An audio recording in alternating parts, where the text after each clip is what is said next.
మనం ఇక్కడ వాడిన కాంపోనెంట్స్ ఏంటంటే ఆర్డినో బోర్డు వాడాము, నెక్స్ట్ పవర్ సప్లై ఇస్తున్నాము, next main component bread board వాడాము. బ్రెడ్ బోర్డుకి మనం ఏం కనెక్ట్ చేసామంటే లైట్స్, ఎల్ఈడి లైట్స్ కనెక్ట్ చేసాం, రెజిస్టర్స్ కనెక్ట్ చేసాం, కనెక్టింగ్ వైర్స్ కనెక్ట్ చేసాం.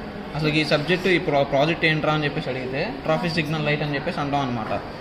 మనం జనరల్గా చూసుకుంటే బయట ట్రాఫిక్ లైట్లో రెడ్ లైట్ ఒకటి, ఎల్లో లైట్ ఒకటి, గ్రీన్ లైట్ ఒకటి ఉంటుంది. కాకపోతే మన దగ్గర గ్రీన్ లైట్ లేకపోయేసరికి మనం బ్లూ పెట్టుకున్నాం. సో కాసేపు దాన్ని మనం గ్రీన్ అనుకున్నాం.